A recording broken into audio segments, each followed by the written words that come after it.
Hi there, Stephan Külgen here.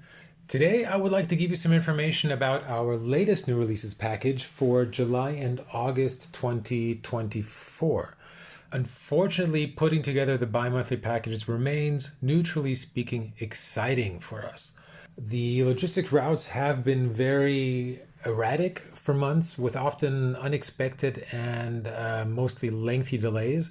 And I'm not even going to start talking about the cost increases. As a result, the delivery of some models is repeatedly postponed. We also had to make changes to this package even shortly after the printing deadline, as some models suddenly were questionable to be on time due to longer than usual shipping times. We hope that we can have the models now announced on the shelves at your local retailer as planned. Nevertheless, thank you in advance for your understanding and patience if something is ultimately delayed. But now, on to the latest Turbo Wings news. In addition to an airline that is appearing in our range for the very first time, but more on that later, this time we also have airlines that we have not brought anything from in 1 to 500 for a long time, including Canada's WestJet since 2019 and Royal Air Maroc since 2020. Both are now back in 1 to 500 scale with modern Boeing 737 MAX.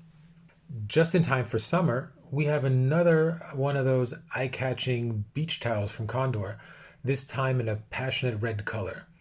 The livery is no longer a newcomer at airports, but like it or hate it, I am sure we all agree that Condor's planes certainly stand out. In addition, a special Eurowings livery for the Salzburg region aims to get people in the mood to visit the Austrian region on their vacation. And no, I can confirm we have not forgotten about the standard livery, but we sometimes have to adapt our plans to the wishes of our airline partners. We already before showed some first Braniff models at the Nuremberg Toy Fair earlier this year. Following the presentation of the first Braniff 727 in red, as part of the May and June package, a second 727 now follows. The so-called new dark blue is actually not really that dark, as you can see in the picture.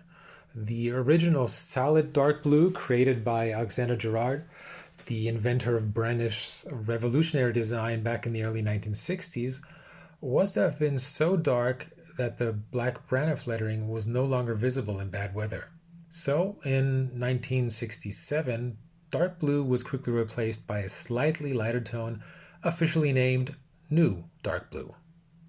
Braniff was also one of the airlines infected by the supersonic hype of the 1960s and 70s.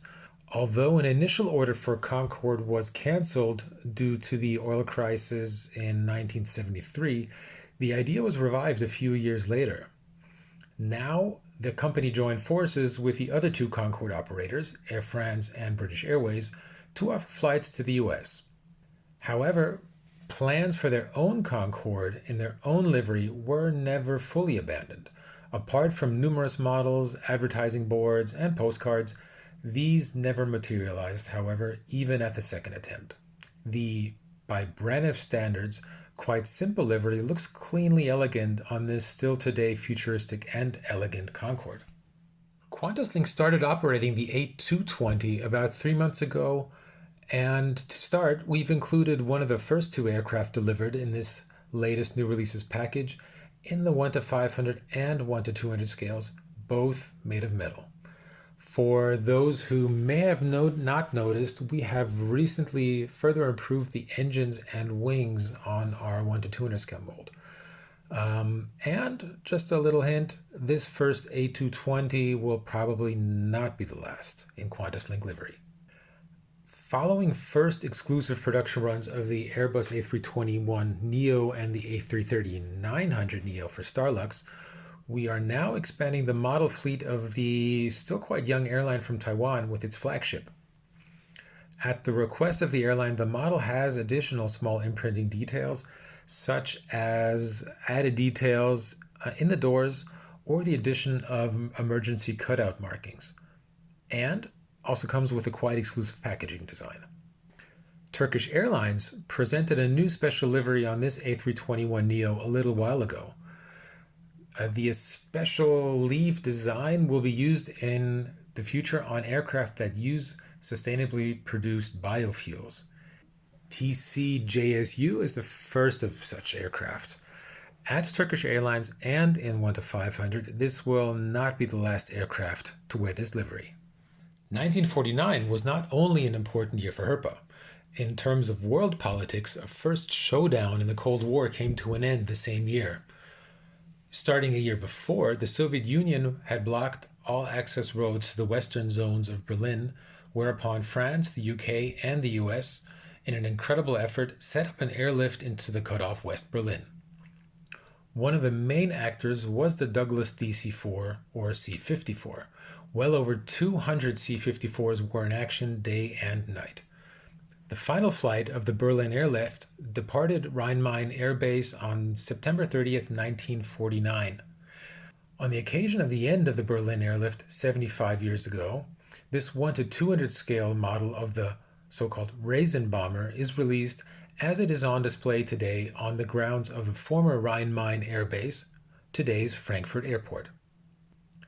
Speaking of models that have not been produced for a long time, a new Blackbird in 1 to 200 scale is finally in the works, a good 5 years after the last one. The Detachment 4, stationed in southern England, was withdrawn after the end of the Cold War. To commemorate their farewell, the Blackbird crew painted this dartboard on the stabilizers, the unofficial emblem of the detachment. For those who are not that familiar with the dartboard, the tip of the dart points to the number 2, but it sticks in the narrow outer ring, the so-called double ring, in which the points are counted double, therefore resulting in the number 4 of Detachment 4. Well, there we have it. I'm glad that you took your time again and listened to my little memos all the way through to the end. Hopefully one or some of the models you've been waiting for are now in this latest package, but I do also hope that it includes a surprise or two as well. Well, thank you very much and see you soon.